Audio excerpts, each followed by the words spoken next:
Ladies and gentlemen, thank you all for joining us. It is my immense pleasure to share some thoughts with you this evening on the future of the continent's water resources in the context of an ever-changing environment where climate change and population growth take center stage. Given how much stress they have been putting on our continent's water resources, how much more pressure is anticipated, and how this is likely to affect our socio-economic development, we cannot afford to look the other way.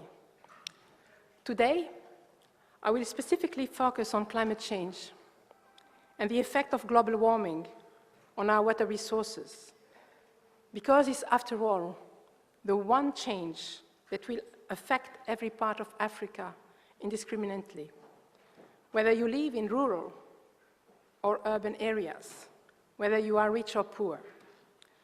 My hope is to leave you with some important thoughts about what you can do to secure your water future and inspire you to take immediate actions within your community. Time is not on our side. My objective is to leave you with some tips to help you design your roadmap to adaptation. Our lives, the lives of the members of your community, and our biodiversity depend on it. My name is Aki Sabari. I'm the coordinator of the African Water Facility, an initiative of AMCAO, administered by the African Development Bank. I have spent the last 35 years working on water quality, brackish and wastewater, on agriculture water management and water resources management. I have worked all over the African continent, as well as some part of Western Asia. I was born and raised in Tunisia. Tunisia is a beautiful country at the tip of Africa, boasting 1,300 kilometers of beaches and coastline, which is one of our main touristic attractions. Tourism itself constitutes about 7% of our economy. Tunisia is known for its attractive Mediterranean landscape at the foot of the Sahara Desert. Our climate has allowed us to develop a productive agriculture sector, representing around 12% of our country's economic bread and butter. Tunisia is a very good case study for climate change. So before I discuss the global situation, let me walk you through our new reality to help you understand what climate change can mean for a country. In recent years, we have started experiencing alarming changes that have come about because of global warming. The future of our economy, our tourism and agriculture. This has accelerated coastal erosion, and we are seeing now that the coastline is receding up to 10 meters per year in certain areas. Many beachfront hotels, houses, and farms are at great risk. The popular beaches of Hammamet and of Djerba Island are seriously jeopardized.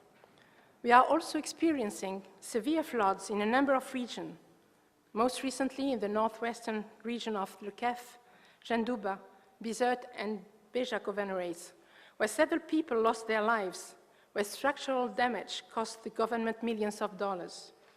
In fact, extreme rains are expected to increase by 25% by 2030, according to a World Bank study conducted between 2009 and 2011.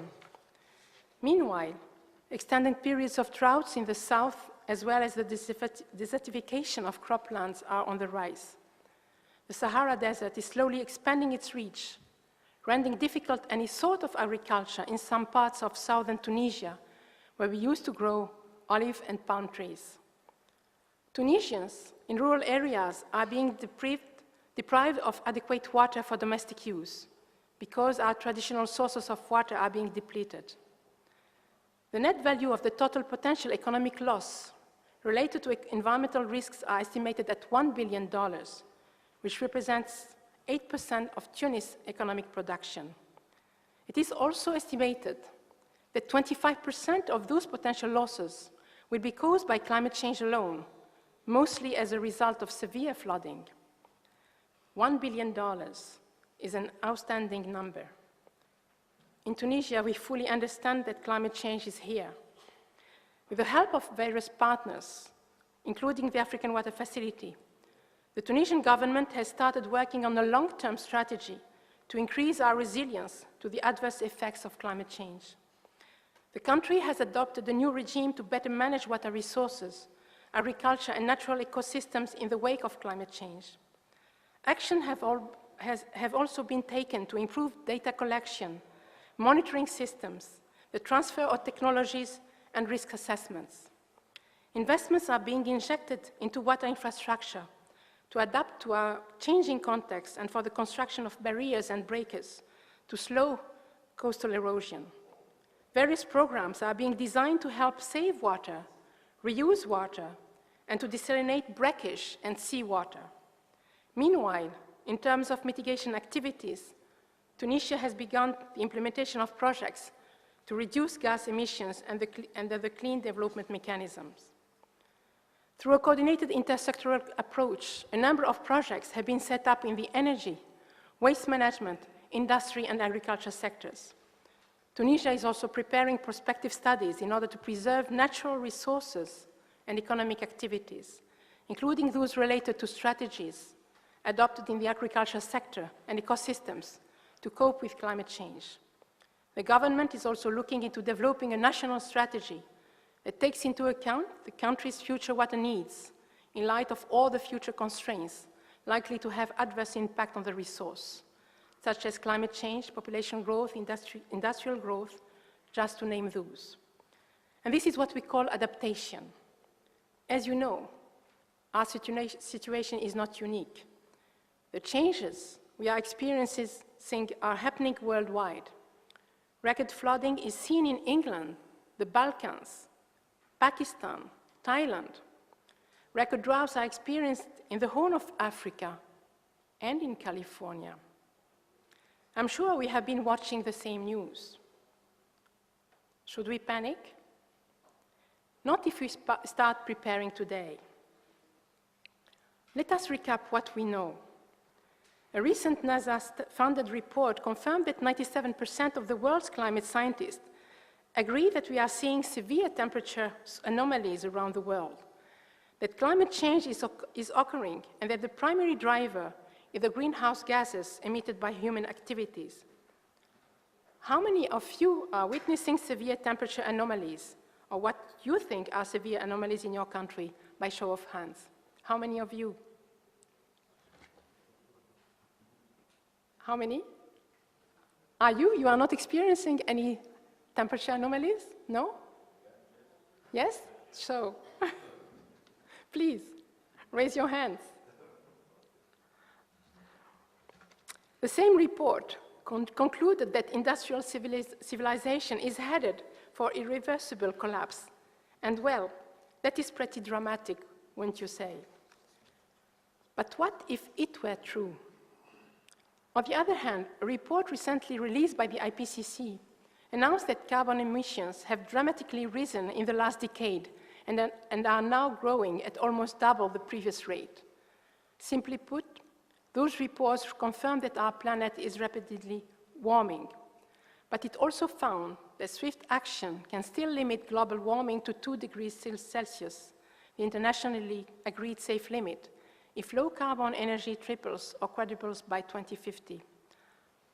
For that to happen, we need an energy revolution that puts a definitive end to our dependency on fossil fuels. We need more wind and solar energy and biofuels. And of course, we need to boost investments in hydropower. And we know our great potential in Africa. As at today, we only leverage 8% of our total hydropower potential. What are we waiting for? So either we curb our emissions, and all eyes are on China and the USA right now, since they are some of the world's biggest polluters, or the planet will become an inhospitable furnace. And to be quite sincere, I think we do understand that Africa will bear the brunt of it, first and worst. This is especially true when it comes to the impacts on water resources. What makes us so much vulnerable, more vulnerable than the rest of the world? A few things. When it comes to climate change, our capacity to adapt is lower than other regions because of our limited financial and technical resources. This is compounded by the fact that Africa is experiencing a population boom like nowhere else in the world. In most countries on the continent, the population growth is in excess of 2% every year and may reach 1.9 billion by 2050. The population of Africa is currently projected to quadruple in just 90 years. So in short, climate change means more droughts, more floods, coastal erosion, erratic rainfall patterns, and growing concerns over water availability and quality. Now put that against increased water demand, the expected consequence of population growth, and you have a dangerous scenario. More people means more water is needed for agriculture, domestic use, energy, industry, just to name those. Africa is already facing enormous water challenges. Access to potable water is at a low 60%, and access to adequate sanitation services is at an even lower 30%. This leads me to think that there could be a day when people will be fighting for water, not just in the Horn of Africa, but all over. And the poorest of the poor won't make it because they cannot compete economically. We don't want that. Yet this information is not new to any of us.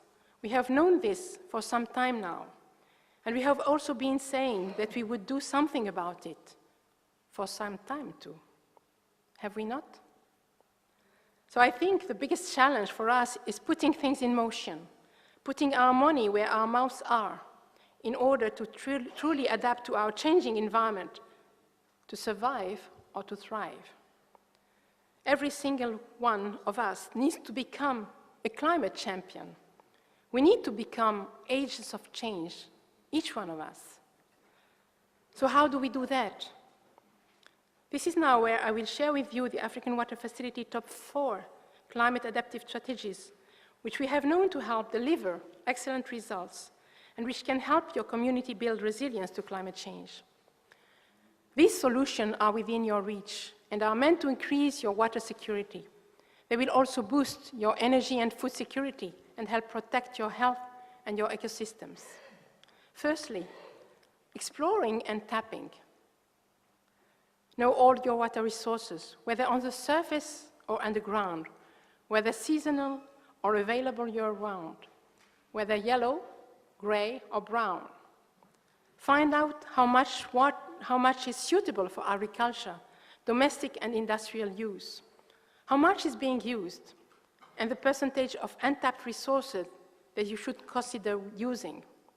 In 2007, the African Water Facility offered a 1.8 million euro grant to IGAD to map, assess, and manage transboundary water resources as a way to provide hydrological data and information services, as well as to establish mechanisms of cooperation among the IGAD member countries. Secondly, collecting, storing, and conserving. This seems obvious and simple, but every day, great amounts of water are wasted. Rainwater, for example, is a great gift from the sky, but unfortunately, it is often unpredictable in timing and quantity. Are you ready when it comes? Rainfall collection and storage can be a lifesaver for households and farmers. Storing also means managing existing aquifers, ponds, tanks, and other resources such as soil moisture, and using them appropriately. In 2012, the African Water Facility offered a grant to close to 700,000 euros to the Kenya Rainwater Association to mainstream rainwater harvesting management in response to rural development challenges posed by climate change, with much hope to see it influences government policy about the management of water resources in dry lands. Thirdly, reducing. We must try to reduce the amount of water we are using, pure and simple. Reducing water means being more economical and using water more efficiently in the various sectors. It means for the agricultural sector producing more food per unit of water. Would it be irrigated or rain-fed agriculture? In April 2008, the African Water Facility gave close to €1 million grant to the government of the Seychelles to formulate a water supply development plan for its 3 main islands. The project was designated to help improve the performance of service delivery of the water and serious division of the public utility corporation, and especially to improve the management of the demand in view of reducing water usage. And fourthly and finally, the triple R approach: recycling, reusing, and recovering. This approach will be particularly important for the design of the cities of our future.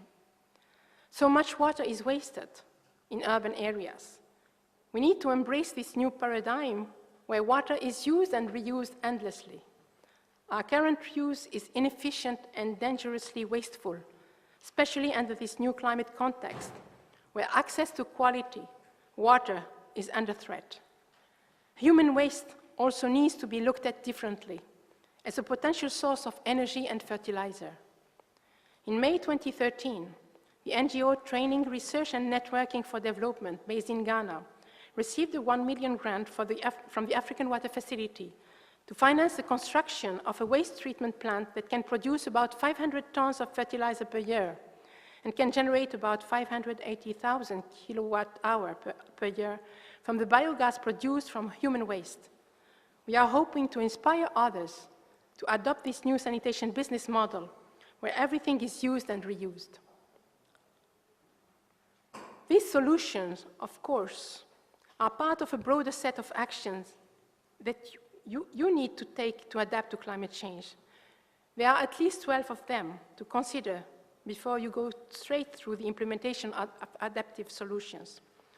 Allow me to introduce you the 12 steps that we at the African Facility recommend you to consider. Step 1, assess and learn. Gather all the current information you can about your water resources, about climate change and population growth in your area.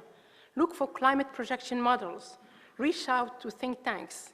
Acquire water knowledge. Step 2, anticipate.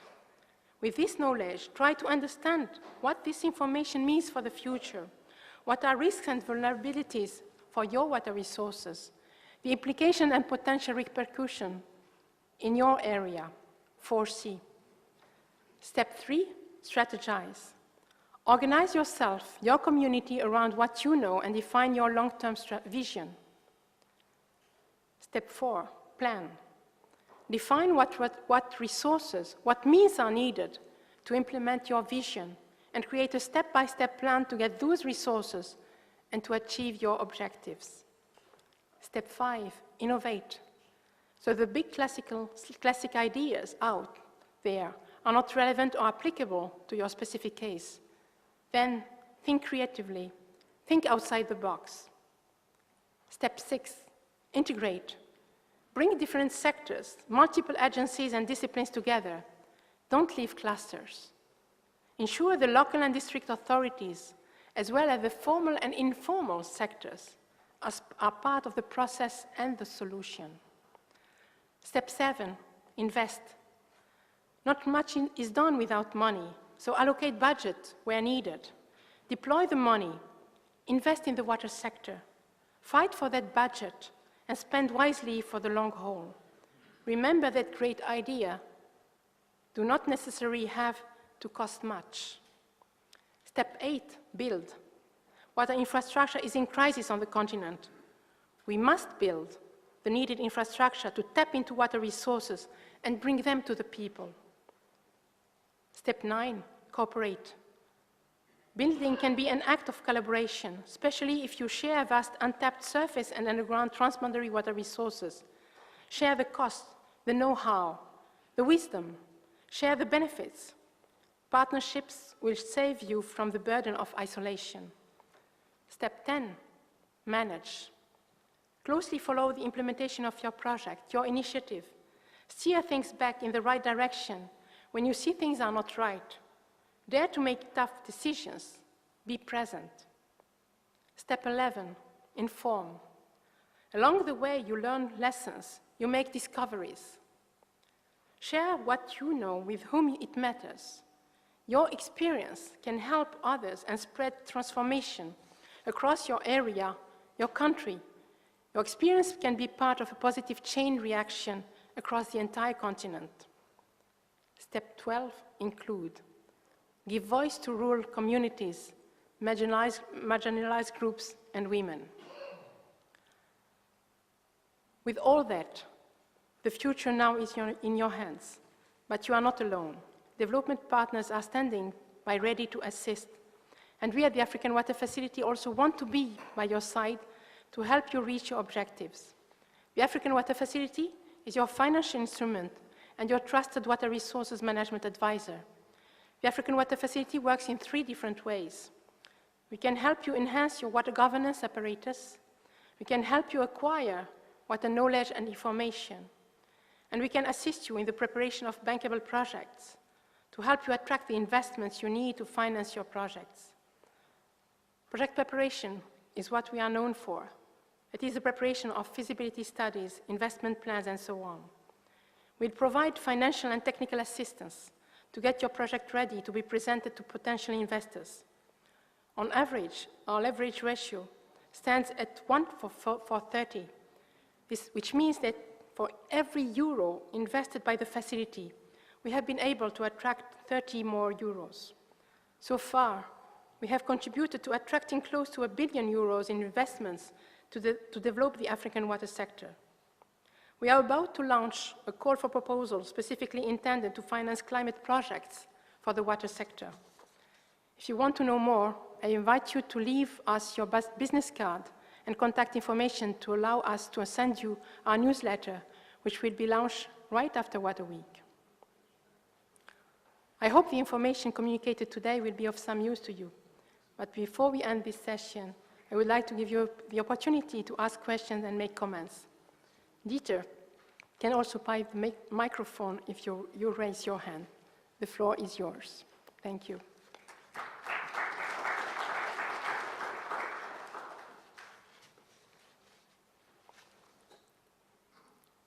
I don't know if there are comments or questions or...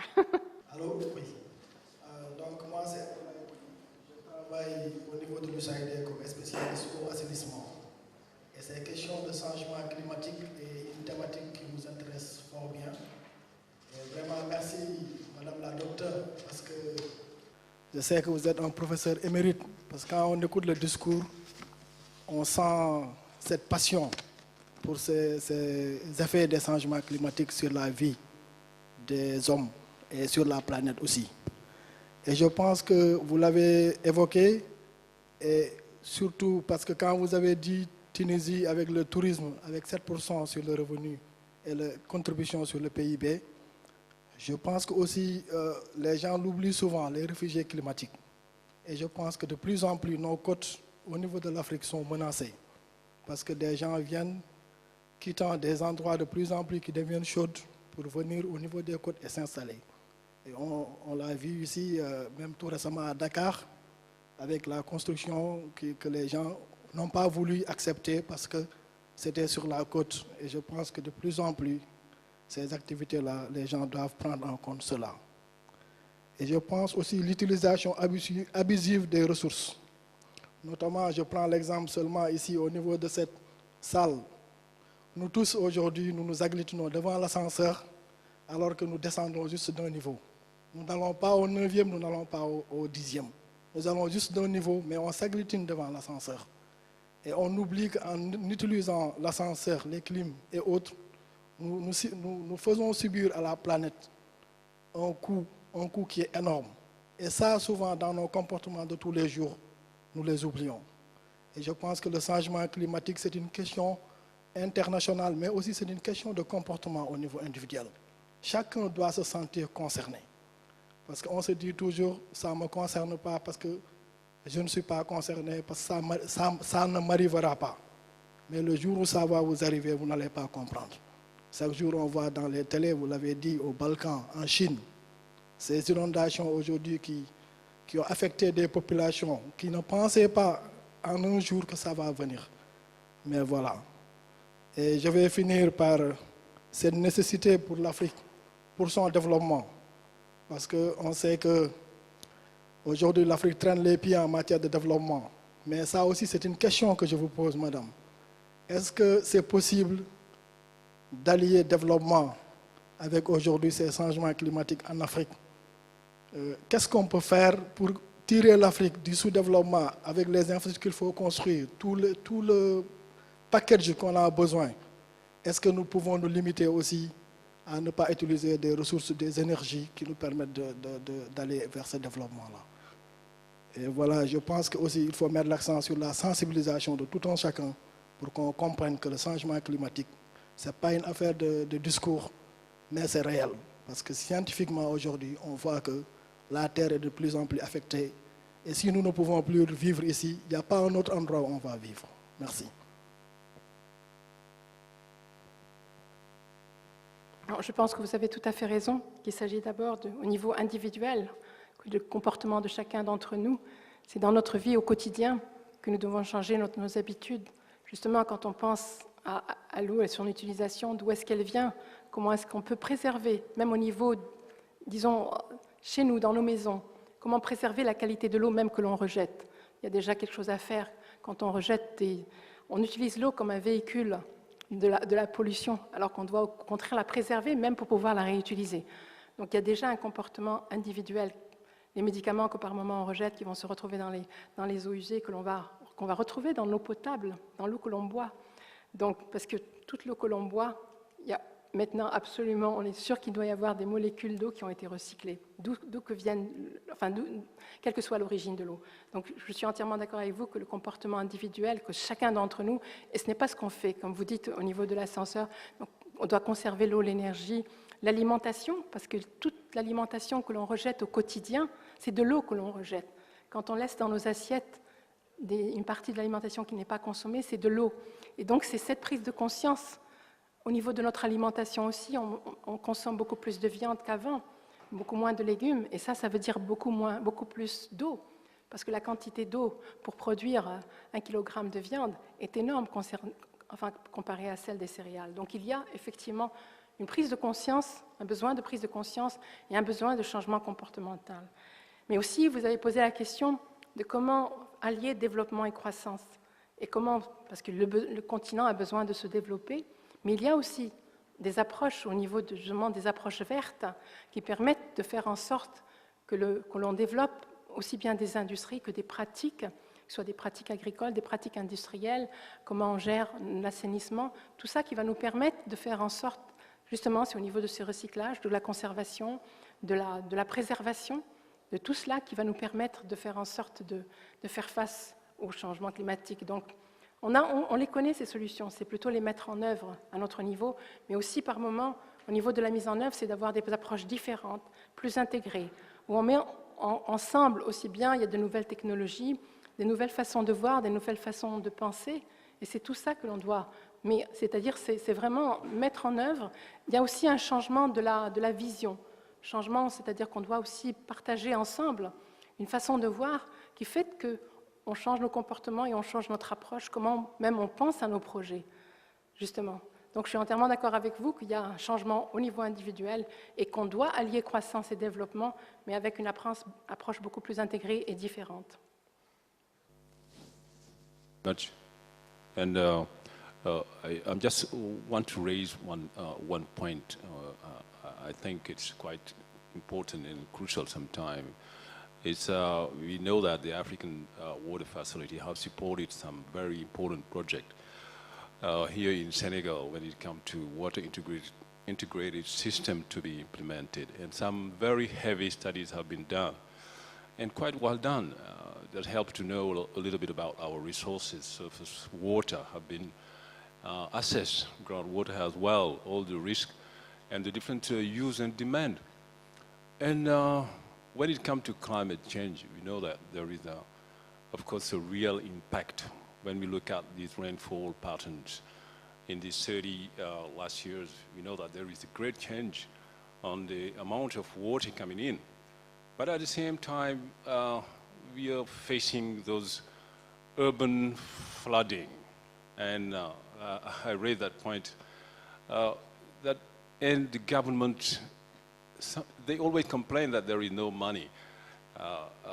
And at the same time, that's billions and billions of money that are spent to make people moved from those catchment impacted by the flooded areas to other areas.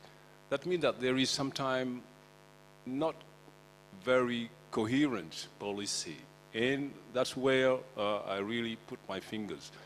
How to help the politics, how to make those politics take into consideration the impact of those climate change, not only in the speech or in the project documentation, but in reality.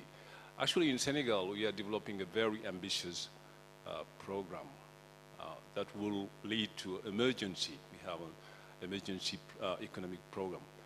But we're very intensive agriculture, where we need to develop into the agriculture, very intensive agriculture, where we need to develop food and somehow to develop export food.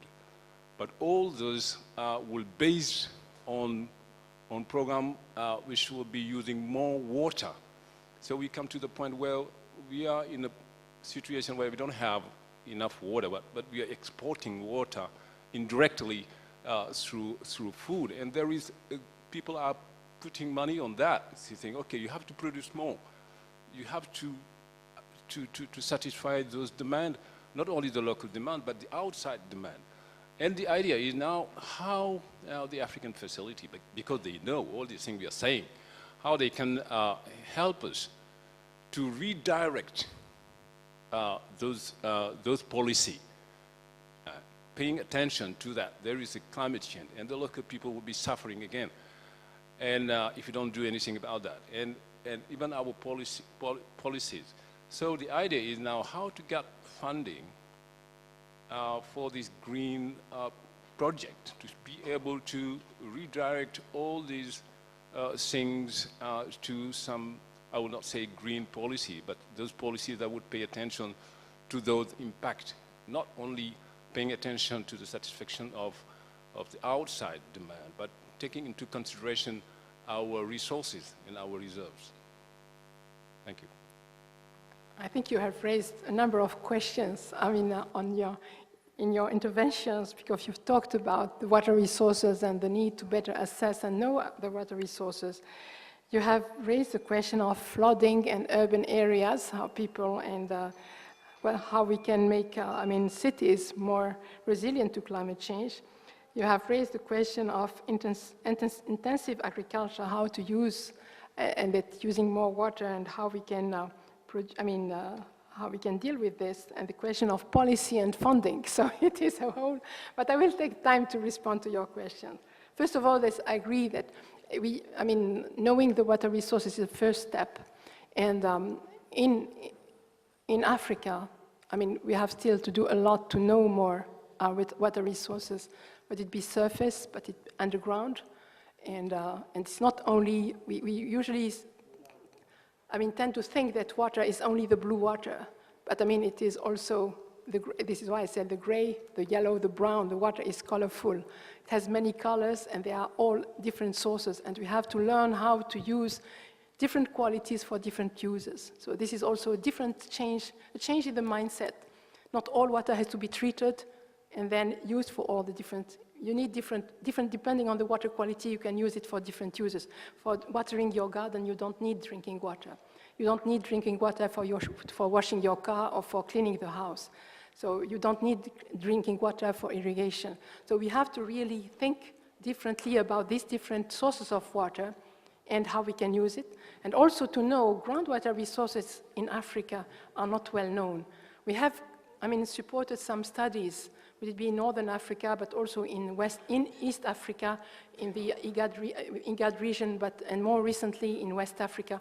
And we have found really impressive, huge water resources. And it is that are untapped. So we need, and these are, sources of water that can be used for future investments. So I agree with you. Second question about flooding and cities. And this is, is really also a topic very close to my heart because, we have been working with GWP, and here there are two eminent representatives of GWP that are also willing to support a number of projects, and we are also working together in order to support a number of projects in Africa on how making cities more resilient. But it's again, cities are draining a lot of water from different parts of, in the watershed. Even sometimes we are importing all the virtual water also that we don't take into account. But also people don't factor when we eat something that is coming from elsewhere. This is also water that has been imported. So it is how to make the cities to understand what is the water balance for a city. It's not only the water that we have but also the water that we can reuse. When you talk about flooding, is all the storm water. The storm water, if it can be captured, if it can be stored, reused, it's a big resource. I was in Ghana for 5 years, and the number of houses have a cistern that can store water. And some people were telling me they don't need to buy water. They can use all this water for domestic purposes. So it can help reduce flooding, but also provide water for domestic purpose for the whole year. So they were only buying water for drinking purposes. So you can imagine all the rainwater harvesting that we can do, and at household level, how much it can reduce the flooding. Flooding is also a question of urban planning. Very often people are building, we have had incredible floods. I have pictures on my computers, cars that were just, because impressive flooding in Tunis, and then suddenly the water found again is the riverbeds, and there become, it were streets and roads and so on, and all the cars were completely washed out on the way. So we have to plan because people just build in flood-prone areas, and this is also the problem. So planning is the first thing, but also how we can better manage this stormwater, how we can infiltrate, how we can make roads less impervious and can infiltrate. So it is not only thinking of water, but thinking water and all the different sectors. It is the housing, it is the transport, it is roads, it is all this that we have to think together. We have to, and to bring, so it needs, and we are going to start a project. I think the minister from Sierra Leone is here, Mr. Minister. We have, welcome.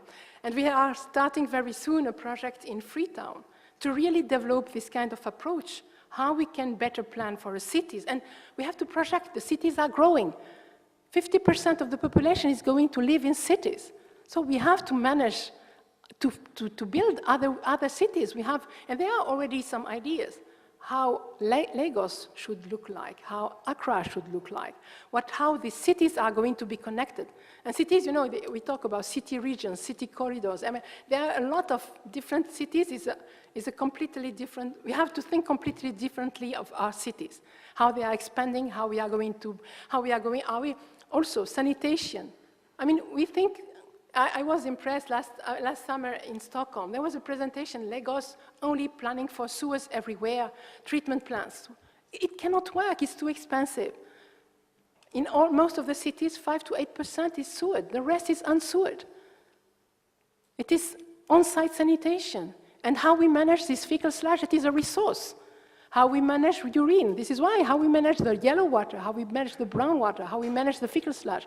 And we are not paying enough attention. And if we don't pay enough attention, it is polluting our groundwater, it's polluting wetlands, it is disposed everywhere, it is being used untreated. We are irrigating a lot of land. Sometimes, vegetables that we are eating are being irrigated with untreated wastewater.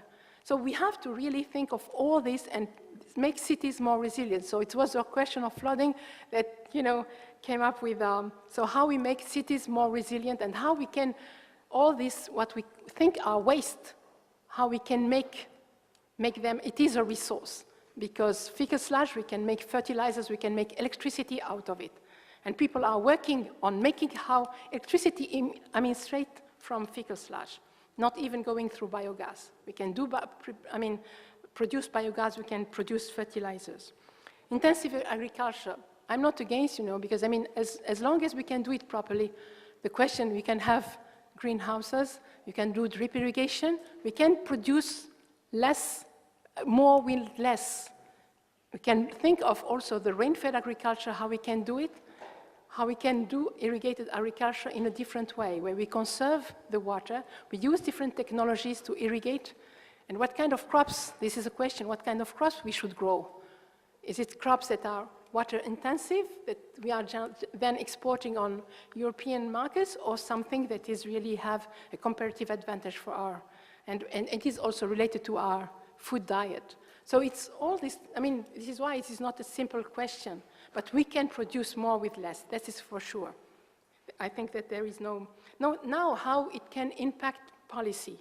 I think that it is obvious that we can immediately, for example, by helping farmers access, different means for making, irrigate, for example, drip irrigation, any water irrigation saving system. I know that in Tunisia we have been providing, it was again policy, that we are providing incentives to farmers that were to 40 to 60% of the cost of any water-saving irrigation system, So they could get, if they had less than 10 hectares, they could get 60% more than 10 hectares, they were getting 40%. So this has helped quite a lot in equipping, the whole country shifting from surface irrigation to drip irrigation. So we can impact, and I think all these decisions have to go up to the decision makers and to see how we can make things happen on the ground. So we cannot have any of our projects, what we are implementing, for example, at the African Water Facility, this is what we are discussing, how it is going to impact. Rainwater harvesting, for example, we have had very interesting project in Rwanda. It was interesting that they came up with, it was not planned for that, but they found it was so interesting that they decided that they will change the policy. They looked at the different also policy existing, water supply and sanitation, agriculture, in order to make it more comprehensive, because the water that they were going to harvest is not going to be used only for domestic, it's for multiple purposes. It is going to be used for cattle, for domestic, for small gardening, and so on. So we have to think all this together. So I'm for sure that it has. No, funding green projects, this is what we are doing, and I think we are not the only one. So we are looking for good and interesting ideas that we would like to support. And I think that there are a number of initiatives that are ready to support these projects, and it's just to submit them to the right, the right people and with the right ideas. I hope I answered your question. Yep. Peter from South Sudan. You gave us the insight of the topic by giving us the example of Tunisia, your country. It is a very interesting presentation. My question is that, yes, how do you help the cities that are coming up in order to have this roadmap that you have shown to us adapted within their development for the growing cities? That's one. That we should get rid of and not to try to capture and to use. So it needs, again, to look at how we can store this water, how we can treat it if needed, or how we can for example, green the cities. We can create a lot of greening areas in the cities through this use of stormwater. We can recharge, infiltrate this water. So there are different ways of, and also treating, by treating the wastewater, for example, or, as we said, using the fecal sludge, when you have on-site sanitation, trying to collect, and we have a number of projects on this, how we can help the collection, the treatment, and the reuse of all this fecal sludge. So there are solutions existing that we can help.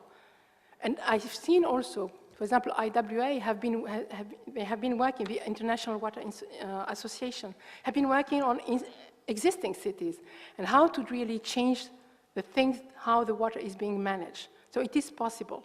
It is a question of bringing the different stakeholders together to think of what is feasible, what is existing, and how we can, as I said, we are going to do this in Freetown. And I know that a number of projects are with GWP, that are with the Global Water Partnership, are ongoing. And for the coming ones, because this is where there is a lot of potential. So we have two different strategies. The existing ones is one given strategy, and the the emerging cities, this is where it is much easier, I would say. And this is maybe, it should be also the first focus, where we can develop new models, where people come together and manage their water resources, but along the same line. You know, you have different sources of water, how you can manage them in order to make the best use of them. Maybe you want to add something, François?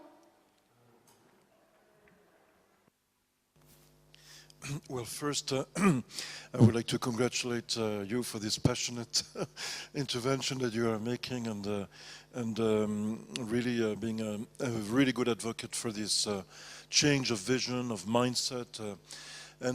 Really, it's true, because in what you are saying, very much, it's a new way of doing things with the same tools. It doesn't mean we're going to reinvent many things. It's just a new way of thinking. And I would like to ask you a question also very much. We need the way we could promote this new way of thinking. Would it be through the African Water Facility would be ready to support projects at country level, or is it also regional or continental level? And because, you know, you've got other actors that are key. For example, the Regional Economic Commission, if we can really work with them as well, they're key actors in all investment plans and major activities, even river basin organizations. They have some word to say on what is going on in urban development as well, and how upstream, downstream affects also urban water management. So really this is one thing which is close. I mean, we need to really do a lot of promotion on this new way of thinking. And so this is my question to you. Can this be done only through specific projects at city level, or maybe country level, or what is the vision also doing something more at regional and continental level? Cities, we can find them at the national level, but also we have at the transboundary level. And as you said, all the impact of upstream, any intervention upstream is going to impact the downstream users. So we have to take this into account, and there are a number of cities that are being impacted by upstream activities, would it be industry or whatever. So we have to take this into account. And at the African Water Facility, we support projects at different scales, whether it be local, national, regional, or continental. So we have no problem for that. You know, we are working with regional economic communities, with river basin organizations. So I think that there could be, and also to have example of cities at transboundary level. For the time being, we haven't, looked at this from this perspective, but I think it would be very important to look at how, agreements could come into the picture in order to protect the resource from the upstream. There are, a number of projects where looking at watershed protection and all this question of payment for ecosystem services. It's also something that we have to develop and to take into account in our projects. So we are planning to have to develop this vision, common vision first, to develop a master plan and investment plan. So we see not to start immediately by the investment plan, but to have this approach that will help, better design projects of this kind. Thank you for your good presentation. I just would like to rise up the water used by industries, because I think that it is another kind of usage which is not the major use it for water, but it is another kind which has some importance in our countries. And for me, it is important to lead with this the social responsibility for industries. And in this case, we have some kind of industries with doing their best to improve the water, the wastewater, before discharging in the river or under the ground. Others industry don't do this anything. It is not their problem. They don't take care about this. And I think that in this case, what African water facilities can do for our countries, for our government, to help these kind of countries, like reducing some water taxes or increase some penalties for the other countries who is doing not their duties to take care for water. And I think that it can be another kind of taking and helping that will be again for industry and for government. Okay, thank you. Thank you for raising the question of industrial water, because it is indeed, I mean, a very important source of pollution. And if we don't pay enough attention, I mean, it is really, I mean, there is a lot of degradation that is taking place because there are a number of trace elements, would they be organic or inorganic, that end up, you know, in the water that we are drinking, in the food that we are eating, and in our groundwater and our soils. And it's very difficult to get rid of once they are, you know, they are held by the soil or in the underground water. So it's very important.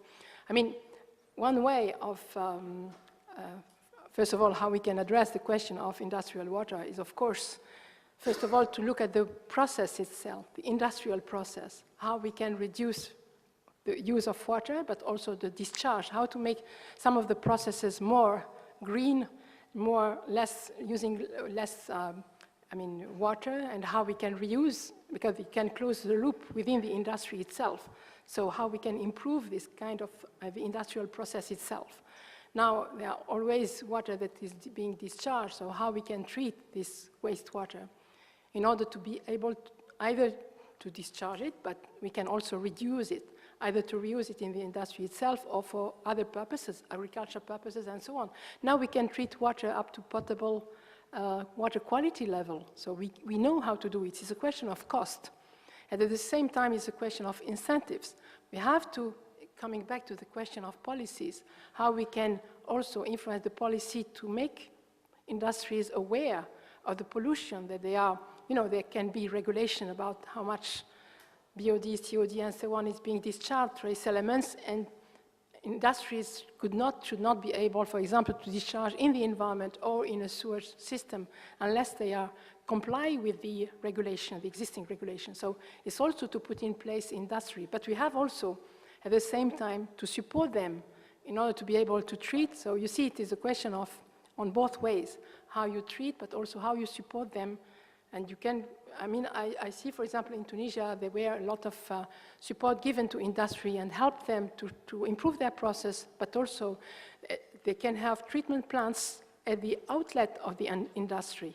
You know, this is in order to prevent, to limit at the source of the industry all the waste, in order that this is not being discharged at the. For African Water Facility, we haven't had up to now such a project, but I mean, we can prepare, I mean, a project on this, and what would be then, what we do, we prepare a project that then will be funded by other financiers. African Development Bank is one of them, but there are others. So this is the kind of thing that we can do, is to help, you know, address this question of pollution and how to make this system more efficient, to make the industry more efficient, but also, I mean, with more environmental friendly. Thank you.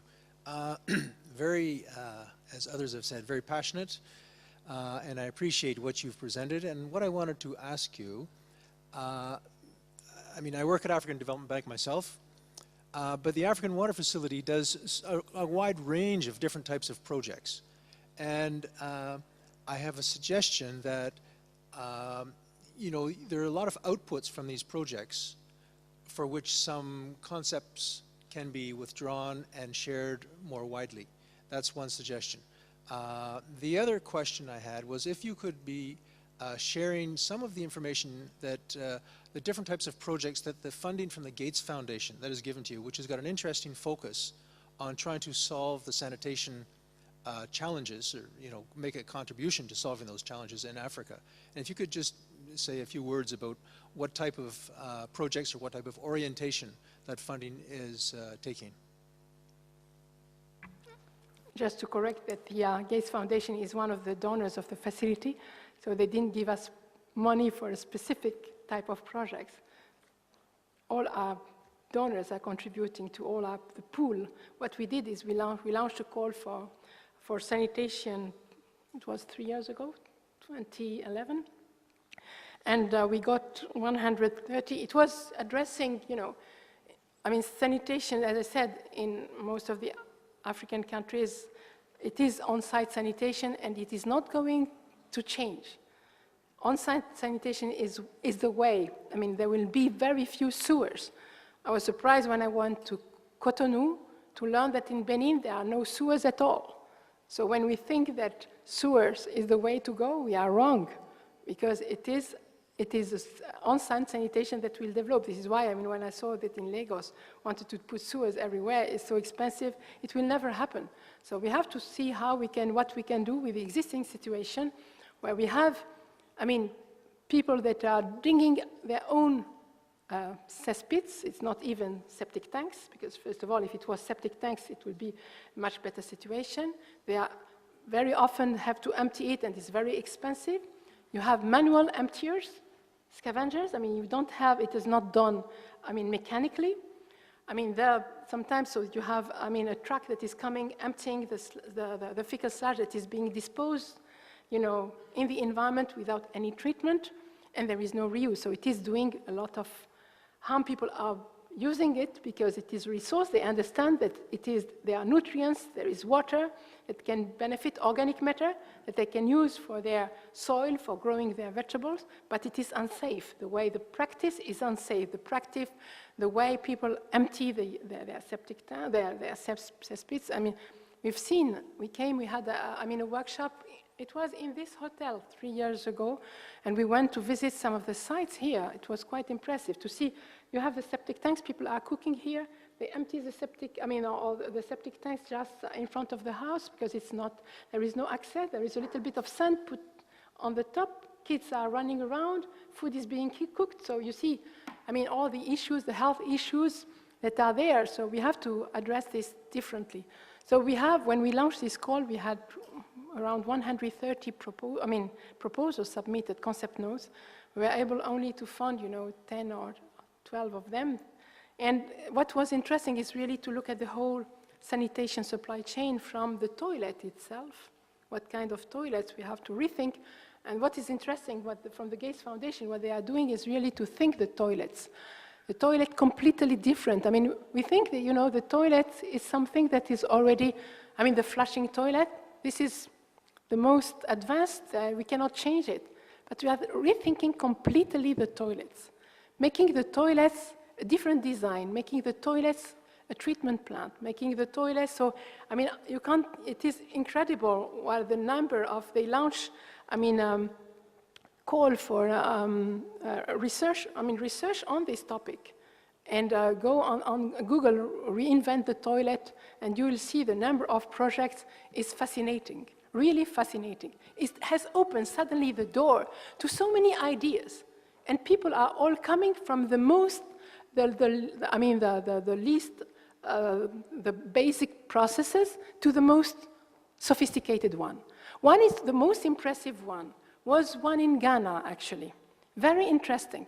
It is, a toilet where they are just, it is like a block of, it's not concrete because it is porous, but it separates the feces from the water, from the urine, and then they can, and it is completely digested naturally. The worms and so on develop, they just digest the fecal matter, and they just recycle the urine and can use it for irrigating.